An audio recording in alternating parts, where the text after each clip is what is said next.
Bismillah, Assalamualaikum warahmatullahi wabarakatuh. Alhamdulillahirabbil alamin. Wassalatu wassalamu ala nabiyyina Muhammadin wa ala alihi wa sahbihi ajma'in. Asyhadu an la ilaha illallah wahdahu la syarikalah wa asyhadu anna Muhammadan abduhu wa rasuluh. Allahumma shalli ala Muhammad wa ala ali Muhammad. Amma ba'du, ma'asyiral muslimin rahimani wa rahimakumullah. Alhamdulillah, kita bersyukur kepada Allah Subhanahu wa taala di kesempatan sore hari ini.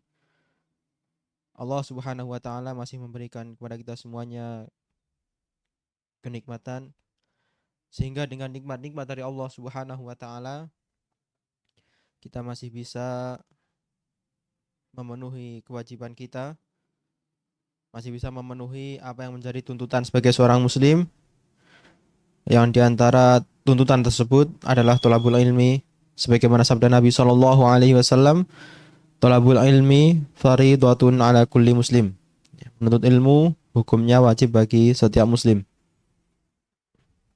Ma'asyiral muslimin rahimani wa rahimakumullah. Dan di antara ilmu yang wajib untuk kita ketahui, wajib untuk kita pahami bersama, di antara serangkaian ilmu syar'i yang harus kita pelajari, yaitu ilmu tentang hak-hak Allah Subhanahu wa taala. Bagaimana kita memenuhi kewajiban kita sebagai seorang muslim untuk memenuhi hak Allah Subhanahu wa taala sebagai Rabb kita, sebagai ilah kita. Nah, makanya dalam kita beragama Islam yang tidak boleh lepas dari kita untuk kita pelajari adalah masalah akidah atau masalah tauhid. Alhamdulillah, di kesempatan yang lalu ya sudah kita lewati beberapa pembahasan. Yang terakhir masalah nawaqidu asyhadataini, pembatal-pembatal dua kalimat syahadat. Dan perlu kita ulang lagi bahwa pembatal dua kalimat syahadat ya, diistilahkan juga dengan nawaqidul Islam, pembatal-pembatal keislaman. Ya, karena dengan dua kalimat syahadatlah seseorang akan dianggap menjadi seorang muslim. Sehingga ketika ada satu perbuatan yang itu membatalkan atau merusak dua kalimat syahadat, maka secara otomatis keislaman orang tersebut akan rusak pula. Dan disebutkan oleh penulis Hafizahullah Ta'ala dalam kitab ini, yang dinukil dari ulama sebelumnya, yang diantaranya yang merangkum pembatal-pembatal keislaman adalah Syekh Muhammad bin Abdul Wahhab rahimahullahu ta'ala, bahwa pembatal dua kalimat syahadat atau pembatal-pembatal keislaman itu ada 10. Ada 10 pembatal yang ketika seorang muslim mengerjakan atau dengan sengaja meyakini, mengerjakan ataupun membenarkan dari salah satu pembatal ini, maka secara otomatis keislaman orang tersebut akan dianggap rusak atau akan dianggap telah keluar dari syariat Islam. Meskipun ya secara perbuatan, secara pengakuan masih layaknya sebagai seorang muslim, tetapi ketika mengerjakan salah satu dari pembatal keislaman, ya maka wajib bagi orang tersebut untuk memperbarui keislamannya. Karena tidak ada bedanya antara dua kalimat syahadat dengan ibadah-ibadah yang lain, yang mana semuanya memiliki pembatal-pembatal. Wudu memiliki pembatal, sholat, haji, dan ibadah-ibadah yang lain memiliki pembatal.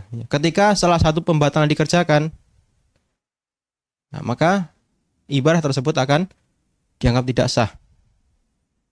Atau lebih sederhana lagi untuk urusan-urusan dunia. Apabila hal yang menjadi pantangan itu diterjang, ya maka hal yang kita kerjakan atau kita anggap perbuatan itu akan terhapus. Misalnya panjenengan Ya, cuci tangan 10 kali atau 100 kali pun ketika sekali saja terkena ya, kotoran ayam, ya, kena telek, maka akan dianggap sirna apa yang kita lakukan puluhan kali atau bahkan ratusan kali. Ya. Sampun adus ping 100 misalnya. Kok qadarullah beradus terus anduke kenging gak cecak ge andukan. Ya, mau nggak mau apa? Ya. Adus neh. Ya. Itu hanya urusan yang sederhana. Terlebih lagi dalam masalah syariat yang Allah Subhanahu wa taala sudah mengaturnya secara sempurna. Masyaallah muslimin rahimani wa rahimakumullah. Insyaallah di sore hari ini kita bahas untuk pembatal 2 kalimat syahadat. Ya, masuk poin yang kedua, ya, pembatal yang kedua. Ya, bisa panjenengan lihat di halaman 58. Ya, penulis hafizahullah taala berkata, pembatal yang kedua, man ja'ala bainahu wa bainallahi wasa'ita yad'uuhum wa yas'aluhumus syafa'ata wa yatawakkalu 'alaihim fa innahu yakfuru ijma'an. Man ja'ala bainahu wa bainallahi wasa'ita.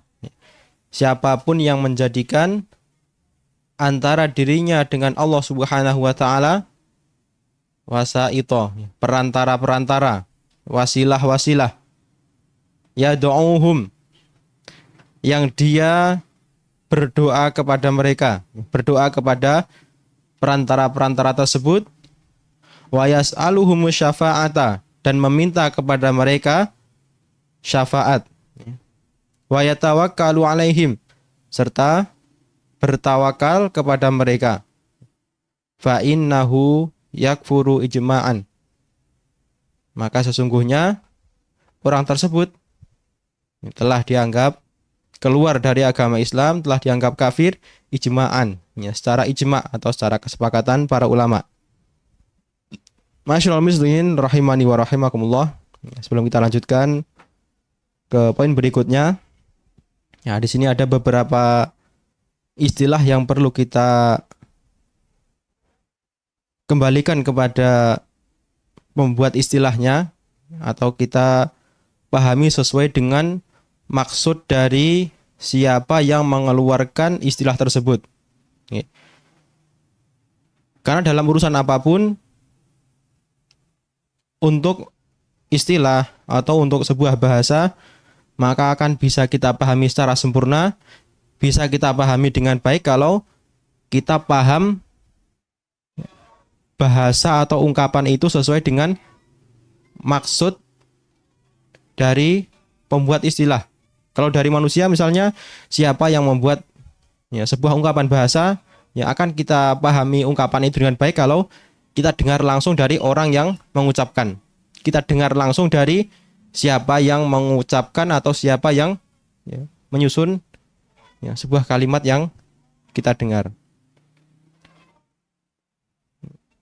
Kita ambil contoh sederhana untuk masalah bahasa misalnya. Misalnya untuk orang Indonesia saja, ya itu banyak ya ungkapan-ungkapan antar daerah itu yang ya, maknanya beda-beda. Atau lebih sempit lagi untuk orang Jawa misalnya. Ya, Jawa Timur dengan Jawa Tengah. Itu untuk istilah-istilah tertentu, itu banyak kosakata yang antara orang Jawa Timur gunakan dengan orang Jawa Tengah. Misalnya untuk ngomong di daerah Jawa Timur misalnya bahasa, mohon maaf, ndasmu. Nah, itu mungkin di sebagian daerah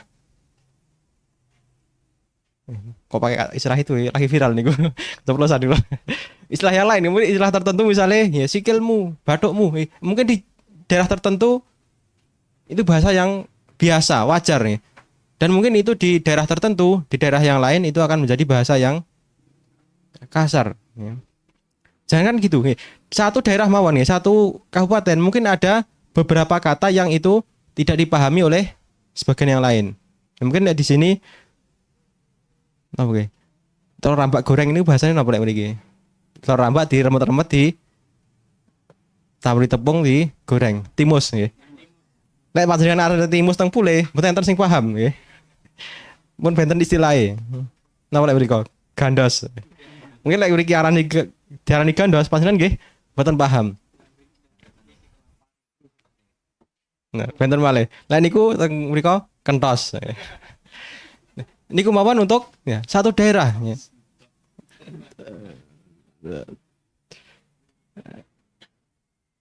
Yang ya, satu bahasa ya, satu daerah memiliki ungkapan dan maksud yang berbeda. Kemudian dari masalah syariat ya, karena sumber atau asal syariat ini adalah dari Allah Subhanahu wa taala. Allah turunkan kepada masyarakat Arab menggunakan bahasa Arab dan disebarkan oleh utusan Allah Subhanahu wa taala yang berbicara sehari-hari dengan bahasa Arab, yaitu Nabi Shallallahu alaihi wasallam.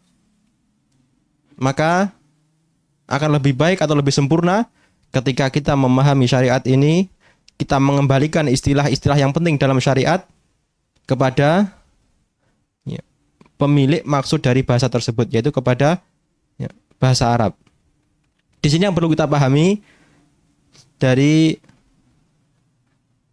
istilah yang perlu kita kembalikan kepada pemilik maksud dari istilah tersebut, di antaranya adalah wasilah atau perantara. Atau kalau kita lebih sering kita gunakan tawasul, ya tawasulan. Nah, itu apa maksudnya? Ya, itu lebih sempurna kalau kita kembalikan kepada ya, siapa yang membuat istilah tersebut. Karena dalam syariat Islam ada sebagian istilah atau sebagian ungkapan yang ternyata itu jauh berbeda dengan apa yang kita dengar secara umum. Ada sebagian istilah di dalam syariat, baik itu dari firman Allah Subhanahu wa taala atau dari sabda Nabi Shallallahu alaihi wasallam, yang ternyata itu ya, jauh berbeda dengan istilah dalam syariat sendiri yang sering kita gunakan dan sering kita dengar. Di antara istilah yang ya, secara makna berbeda dengan apa yang sering kita dengar, yaitu dalam masalah nasihat. Ya, ada sebuah hadis Rasulullah Shallallahu alaihi wasallam bersabda, ad-dinu nasihah. Kemudian para sahabat bertanya, qulna liman ya Rasulullah?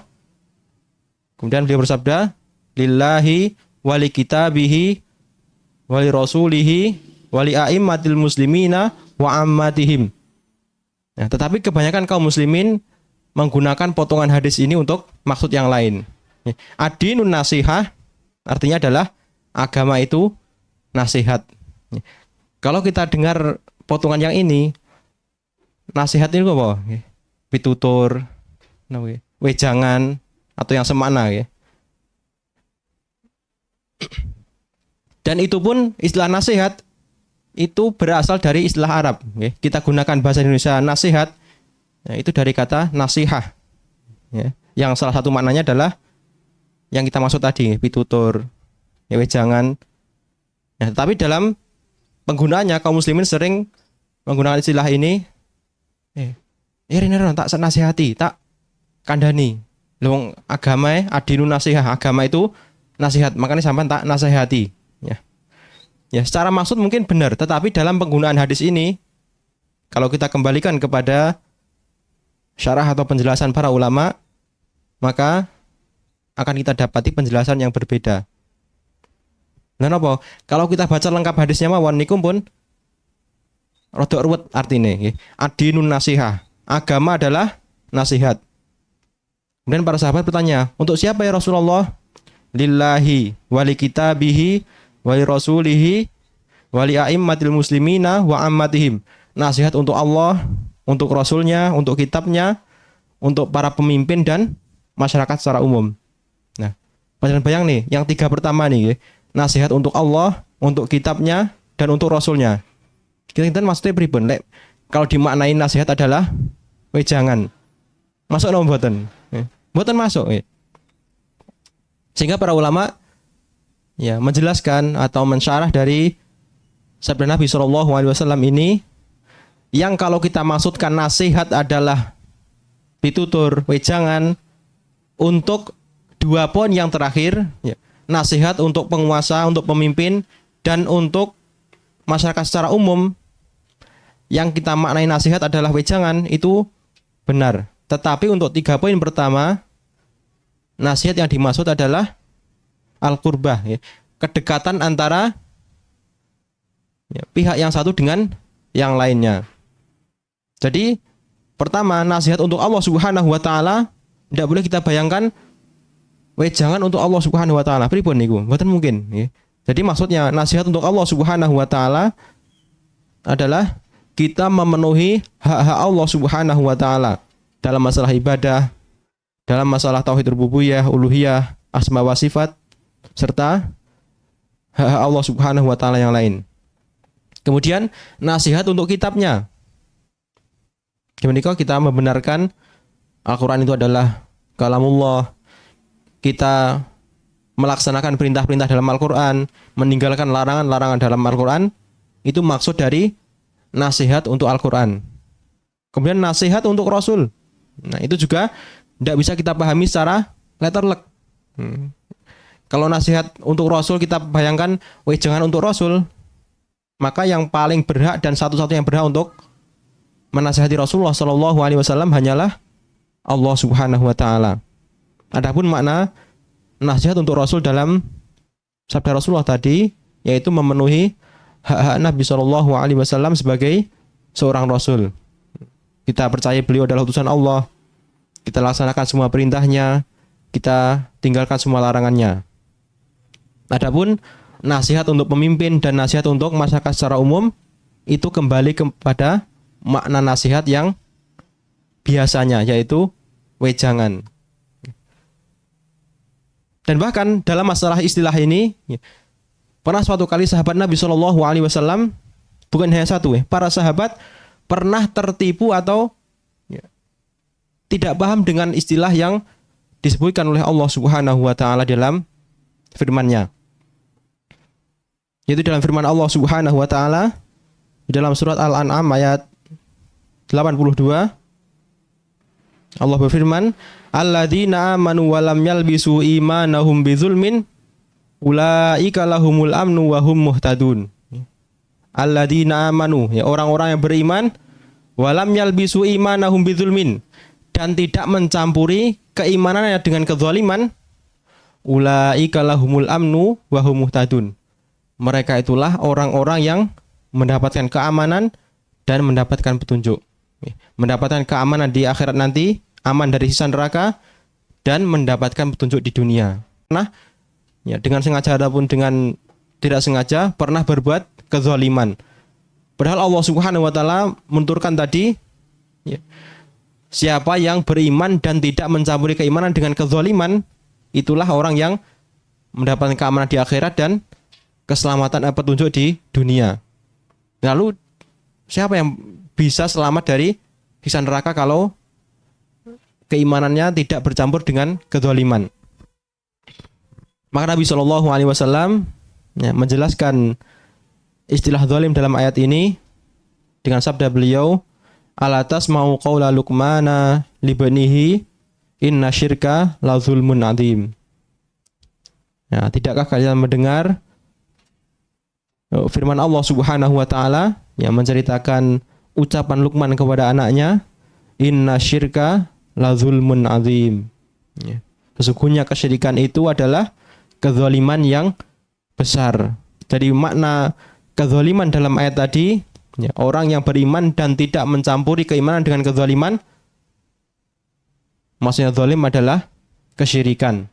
Jadi kalau kita susun bahasanya, ya, orang-orang yang beriman dan tidak mencampuri keimanannya dengan kesyirikan, itulah orang-orang yang mendapatkan keamanan dan mendapatkan petunjuk. Jadi dalam masalah istilah, dalam masalah penggunaan ungkapan bahasa, ya, akan lebih sempurna, akan lebih baik kita memahami ketika kita kembalikan kepada pemilik istilah tersebut. Tidak terlepas pula untuk istilah wasilah yang kita bahas di sore hari ini. Untuk pengertian dari masalah wasilah atau perantara, para ulama menjelaskan makna secara bahasa wasilah atau perantara ma yatawassalu bihi ilal maqsudi, apa yang digunakan seseorang untuk mencapai tujuan. Jadi apapun yang kita gunakan untuk mencapai tujuan kita, itu bisa diistilahkan dengan wasilah, perantara. Kemudian secara istilah syariat, di antara maknanya adalah at-tariqul musilu ilallahi ta'ala, jalan yang bisa menyampaikan kepada Allah Subhanahu wa ta'ala. Dan kemudian dari para ulama yang lain menjelaskan yang dimaksud dengan jalan ini adalah al-ibadatul lati tahaqqaqa syarta al-ikhlasi wal mutaba'ah, yaitu ibadah yang terpenuhi di dalamnya dua syarat, ikhlas dan mutaba'ah. Jadi dalam masalah wasilah, karena ini adalah istilah dari syariat Islam, maka di antara yang perlu kita tunaikan adalah kita mengembalikan maksud dari wasilah ini kepada siapa yang membawa, itu kepada Nabi SAW. Kemudian kalau kita bahas wasilah ini secara umum, kalau kita maksudkan wasilah adalah perantara kepada sesuatu yang kita tuju, maka antara hamba dengan Allah Subhanahu wa ta'ala dan antara Allah Subhanahu wa ta'ala dengan hamba, maka ada dua wasilah yang perlu kita pahami dan perlu kita bedakan. Untuk istilah yang pertama, wasilah atau perantara dari Allah Subhanahu wa ta'ala kepada hambanya, kepada makhluknya. Jadi Allah Subhanahu wa ta'ala dalam hal tertentu menggunakan wasilah, menggunakan perantara untuk mencapai tujuannya kepada hamba-hambanya, yaitu di dalam masalah penyampaian risalah atau penyampaian syariat ini kepada umat manusia. Jadi Allah Subhanahu wa ta'ala dalam masalah penyampaian syariat menjadikan para nabi dan para rasul sebagai wasilah, sebagai perantara. Jadi kalau kita bayangkan, ini maksudnya adalah dari Allah Subhanahu wa ta'ala kepada hamba, wasilah dari atas, wasilah dari Allah Subhanahu wa ta'ala kepada para hambanya. Dan ini Allah Subhanahu wa ta'ala menjadikan wasilah para nabi dan para rasul. Untuk istilah wasilah dalam hal ini, maka wajib untuk kita imani, wajib untuk kita yakini bahwa Allah Subhanahu wa ta'ala menjadikan wasilah atau perantara para nabi dan para rasul. Dan bahkan kalau kita mengingkari atau menolak dalam hal ini, maka kita dianggap orang-orang yang menyelisihi syariat Islam. Sebagaimana ada sebagian kaum muslimin yang mengimani adanya ilmu laduni, ilmu yang mereka ambil langsung dari Allah Subhanahu wa ta'ala, tanpa belajar, tanpa ini itu, tiba-tiba dapat ilmu tertentu, dapat syariat tertentu, dan maka itu menyelisihi syariat yang ditetapkan. Kemudian wasilah yang kedua, kalau tadi adalah dari Allah Subhanahu wa ta'ala kepada hamba, dari atas ke bawah, yang kedua adalah wasilah dari bawah ke atas, dari hamba-hamba Allah Subhanahu wa ta'ala, dari para manusia untuk mencapai maksud kepada Allah Subhanahu wa ta'ala. Ini juga ada wasilah, khususnya dalam masalah berdoa. Dan yang dimaksud dalam pembahasan yang menjadikan seseorang keluar dari agama Islam atau menyebabkan keislaman seseorang itu batal adalah menjadikan wasilah antara hamba kepada Allah Subhanahu wa ta'ala dalam masalah berdoa. Jadi poin yang kedua ini, itu yang dimaksudkan oleh penulis, yang bisa membatalkan dua kalimat syahadat atau membatalkan keislaman seseorang.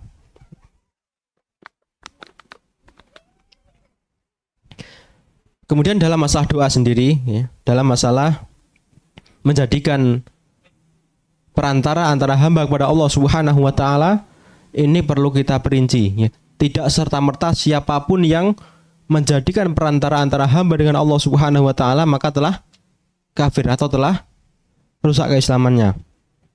Dan tidak pula kita anggap, ya, siapapun yang bertawasul menjadikan perantara antara hamba dengan Allah Subhanahu wa taala itu diperbolehkan. Ya, perlu kita perinci, perlu kita, ya, kembalikan kepada, ya, nas-nas yang ada bahwa sebagian wasilah, sebagian perantara antara hamba dengan Allah Subhanahu wa taala itu memang benar-benar menjadikan seseorang kufur atau menjadikan seseorang keluar dari agama Islam.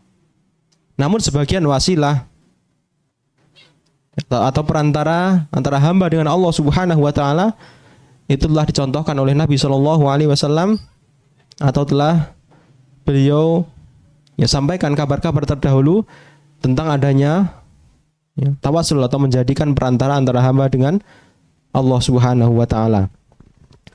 Untuk poin yang pertama, masalah wasilah, yaitu seorang hamba menjadikan wasilah antara dirinya dengan Allah Subhanahu wa taala, ya, dengan bentuk peribadahan. Okay. Seorang hamba ingin mencapai tujuannya kepada Allah Subhanahu wa taala tetapi melalui makhluk yang lain dengan bentuk beribadah kepada makhluk lain ini dengan maksud apa? Tujuannya ini agar disampaikan kepada Allah Subhanahu wa taala. Nah, misalnya apa yang dilakukan oleh, ya, orang-orang kafir di zaman Nabi Shallallahu alaihi wasallam, ya, mereka sujud kepada berhala, mereka mengagungkan, ya, pohon-pohon, batu-batu atau tempat-tempat tertentu. Tujuannya apa?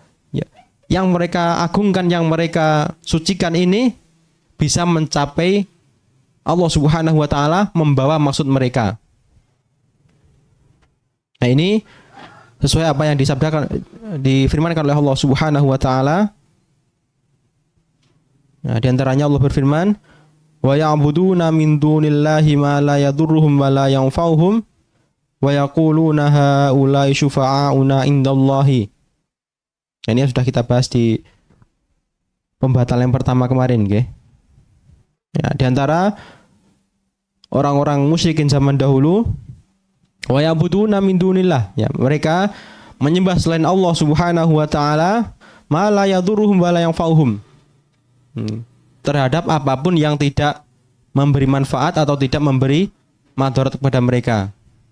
Wa yaquluna haula'i syufa'auna indallah, dan mereka mengatakan sesembahan-sembahan kami ini, apapun yang kami sujudi, yang kami ibadah ini, syufa'auna indallah, hanya pemberi syafaat kami di sisi Allah Subhanahu wa taala.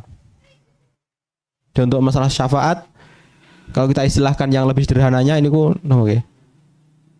pemberi rekomendasi, ya. Pengantar, ya. Jadi makhluk-makhluk yang disembah oleh orang-orang musyrikin zaman Nabi Shallallahu alaihi wasallam hanya mereka anggap sebagai pengantar, hanya mereka anggap sebagai pemberi rekom kepada Allah Subhanahu wa taala untuk menyampaikan maksudnya. Kalau bentuk yang pertama ini dilakukan oleh seorang muslim, ya, mengagungkan makhluk Allah, mengagungkan tempat-tempat tertentu, mengagungkan makhluk-makhluk tertentu dengan pengagungan yang itu menjadi hak Allah Subhanahu wa taala, atau mengibadahi mereka. Insyaallah untuk masalah ibadah sudah kita bahas di poin yang pertama, ya, untuk pengertian ibadah. Jadi ketika seorang makhluk memberikan hak Allah Subhanahu wa taala kepada selainnya dengan tujuan menyampaikan haknya, menyampaikan maksudnya kepada Allah Subhanahu wa taala, ini adalah wasilah atau tawasul yang diharamkan oleh Allah Subhanahu wa taala. Wasilahnya atau perantaranya tidak ada contoh dari Nabi Shallallahu alaihi wasallam. Kemudian perbuatan mereka itu telah dianggap perbuatan kufur yang mengeluarkan pelakunya dari syariat Islam, yaitu dengan mengibadahi wasilah, mengibadahi perantara agar maksudnya itu disampaikan kepada Allah Subhanahu wa taala. Kemudian poin yang kedua, bentuk tawasul yang diharamkan, yang dilarang oleh syariat Islam, tetapi tidak sampai mengeluarkan pelakunya dari agama Islam, tidak membuat pelakunya menjadi murtad. Dan apabila kita temui orang-orang yang melakukan seperti ini, maka tidak boleh kita anggap mereka sebagai orang-orang kafir, orang-orang musyrik atau orang-orang yang keluar dari agama Islam. Itu apa? Ketika seseorang menjadikan wasilah-wasilah, menjadikan perantara-perantara, tetapi dalam masalah peribadahan, dalam masalah doa, pengagungan, mereka hanya kepada Allah Subhanahu wa taala dan beranggapan wasilah yang mereka gunakan ini hanya sebab. Ya, di antara yang paling populer dengan adanya hadis yang mereka anggap sebagai patokan dalam masalah ini, tetapi secara kesepakatan para ulama bahwa hadis tersebut ya, tidak ada jalurnya yang jelas. Ada sebagian orang yang bertawasul dengan kedudukan para nabi dan rasul, kedudukan ya, orang-orang yang dimuliakan oleh Allah Subhanahu wa taala. Ya Allah, dengan kedudukan hamba-Mu ini maka sampaikanlah maksud kami. Ya Allah, dengan kedudukan wali fulan maka kabulkanlah doa kami. Nah, maka ini tawasul atau menjadikan wasilah antara hamba dengan Allah Subhanahu wa taala yang tidak ada syariatnya, yang tidak ada dasarnya, tetapi tidak sampai mengeluarkan seseorang dari syariat Islam. Dan para ulama memasukkan hal ini, ya, perbuatan-perbuatan yang demikian tadi, ya, menjadikan wasilah yang tidak ada contohnya, tetapi tidak mengagungkan wasilah tersebut, ya, masuk ke dalam perbuatan ya, mengada-ada dalam syariat Islam, ya, perbuatan bid'ah. Ya.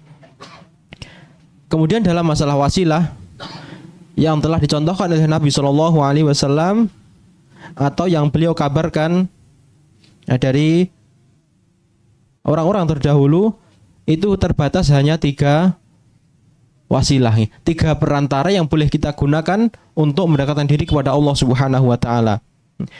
3 perantara yang kalau kita menggunakannya, yang kalau kita mengamalkannya, maka itu tidak termasuk perbuatan bid'ah atau bahkan tidak sampai kepada kekufuran. Yang pertama yaitu tawasul atau menjadikan wasilah dengan nama dan sifat Allah Subhanahu wa taala. Jadi di dalam kita berdoa kepada Allah Subhanahu wa taala, kita bertawasul atau kita menjadikan perantara atau pengantar doa kita yaitu nama-nama Allah Subhanahu wa taala dan sifat-sifatnya yang mulia. Di antara dasarnya itu firman Allah Subhanahu wa taala di dalam surat Al-A'raf ayat 180.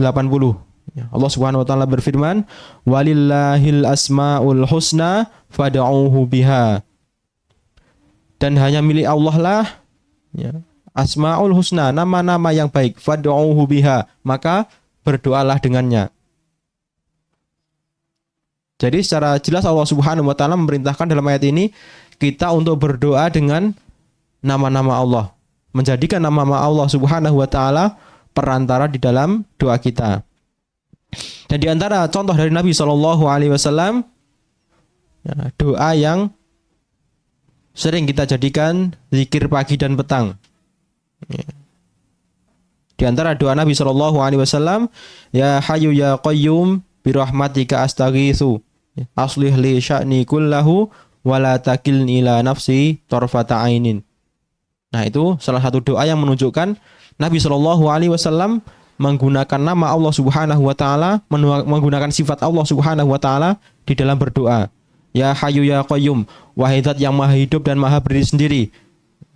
Birahmatika astaghitsu, dengan rahmatmu aku memohon. Beristighosa, aslih li sya'ni kullah. Benarkanlah semua urusan kami, Wala takilni ila nafsi tarfata ainin. Dan jangan engkau bebankan urusanku kepadaku sekejap mata pun. Jadi di sini Nabi Shallallahu Alaihi Wasallam mencontohkan kepada kita untuk berwasilah, untuk bertawasul menggunakan nama dan sifat Allah Subhanahu Wa Taala. Kemudian wasilah yang kedua yang boleh kita gunakan adalah amal soleh. Perbuatan-perbuatan yang kita kerjakan yang itu amal yang diridhoi Allah Subhanahu Wa Taala, baik itu amal wajib ataupun amalan-amalan sunnah yang bisa kita banggakan di hadapan Allah Subhanahu Wa Taala. Jadi apa yang pernah kita kerjakan untuk Allah Subhanahu Wa Taala di masa yang lampau kita gunakan untuk memohon pada Allah. Di antara bahasa yang Allah Subhanahu Wa Taala gunakan di dalam firman-Nya dalam surat Al-Imran, Allah Subhanahu Wa Taala berfirman, alladzina yaquluna rabbana innana amanna faghfir lana dzunubana wa qina adzabannar. Alladzina yaquluna rabbana, itu orang-orang yang mengatakan rabbana innana amanna, wahai Tuhan kami, wahai Rabb kami, innana amanna, sesungguhnya kami telah beriman. Kami telah beriman, ini masuk dalam amal soleh, dalam perbuatan yang diridhoi Allah Subhanahu Wa Taala.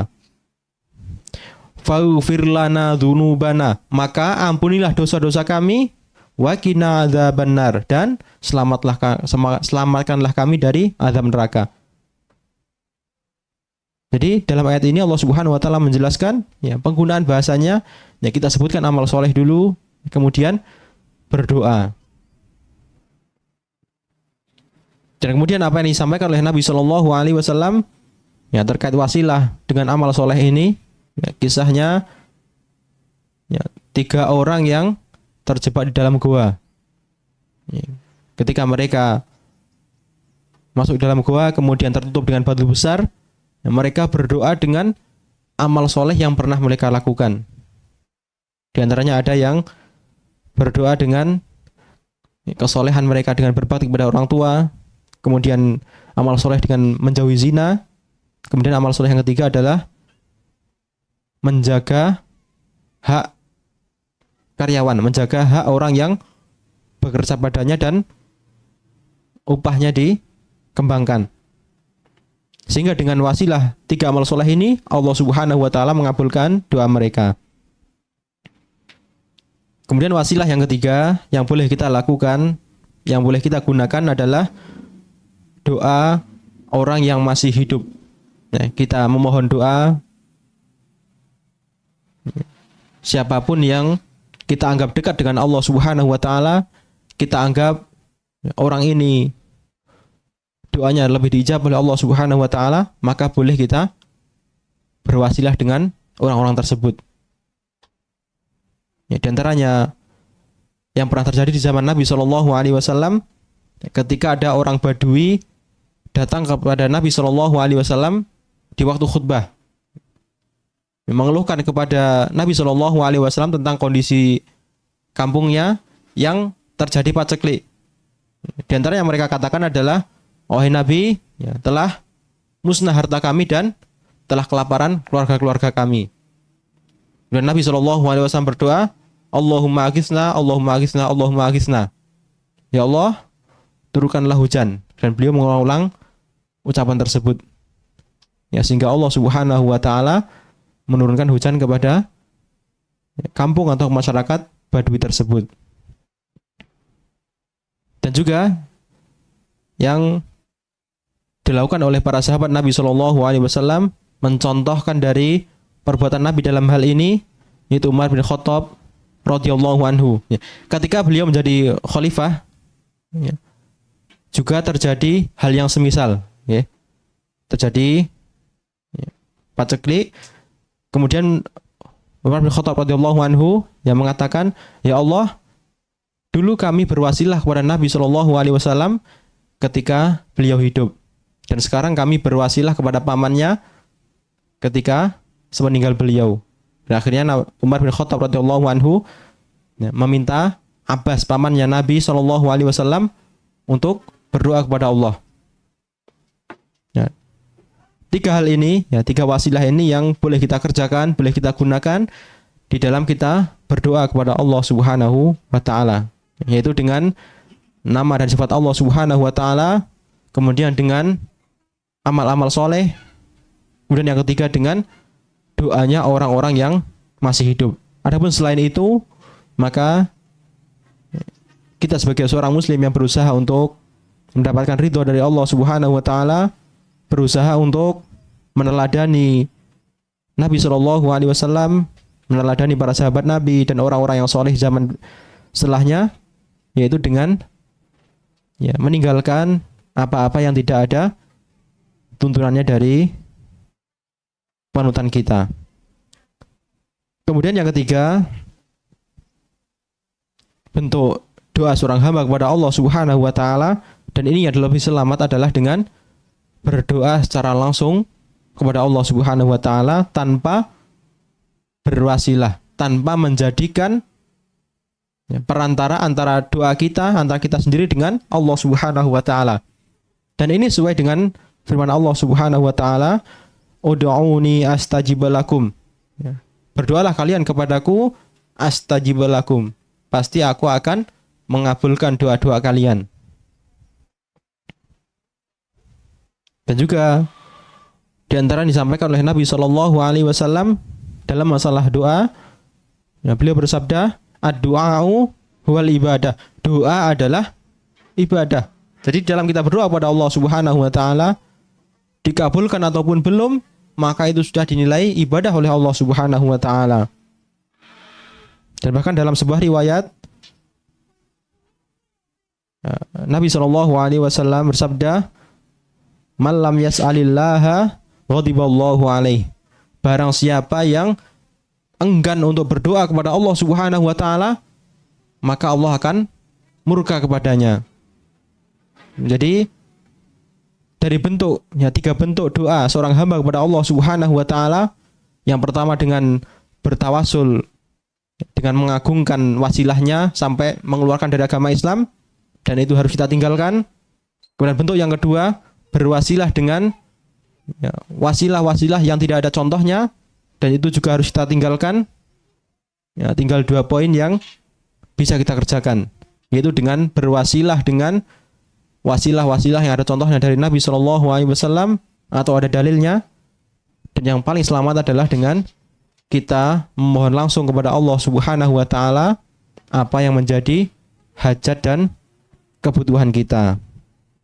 Ma'asyiral muslimin rahimani wa rahimakumullah. Barangkali itu yang kita bahas di sore hari ini. Yang kesimpulannya dalam masalah menjadikan wasilah antara hamba dengan Allah Subhanahu wa taala, yang menjadikan batalnya syahadat kita, yang menjadikan batalnya keislaman seorang adalah berwasilah dengan cara mengagungkan wasilahnya, bahkan pengagungannya masuk ke dalam bentuk peribadahan. Sehingga kalau kita simpulkan bahwa pengagungan kepada wasilah ini sama saja dengan menyembah kepada selain Allah Subhanahu wa taala atau berbuat kesyirikan yang masuk ke dalam pembatal yang pertama. Mungkin itu yang kita bahas di sore hari ini. Mudah-mudahan bermanfaat. Wassallallahu ala nabiyyina Muhammadin. Subhanakallahumma wa bihamdika asyhadu an la ilaha illa anta astaghfiruka wa atubu ilaik. Assalamualaikum warahmatullahi wabarakatuh.